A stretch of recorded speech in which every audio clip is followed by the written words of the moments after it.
வெள்ளியன்று நடைபெற்ற மாணவர் பாராளுமன்ற தேர்தலின் போது எமது பாடசாலை அதிபரும் தேர்தல் ஆணையாளருமாகிய எம் நசார் அவர்களின் தலைமையில் தேர்தல் குழுவினர், ஆசிரியர்கள் மற்றும் ஏனைய ஊழியர்களின் அர்ப்பணிப்புடன் கூடிய ஒத்துழைப்புடன் டிஜிட்டல் வாக்களிப்பு முறையை பயன்படுத்தி வெற்றிகரமாக தேர்தலை நடத்தியது.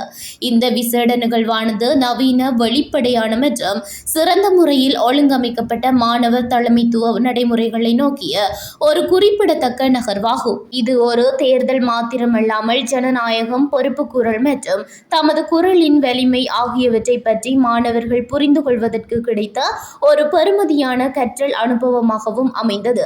பாடசாலையின் புத்தாக்கத்திற்கான அர்ப்பணிப்பையும் தன்னம்பிக்கை மிக்க எதிர்கால தலைவர்களை உருவாக்குவதிலுள்ள ஈடுபாட்டையும் பிரதிபலிக்கும் உண்மையிலேயே வரலாற்று சிறப்புமிக்க மற்றும் ஊக்கமளிக்கக்கூடிய ஒரு தருணம் இதுவாகும்.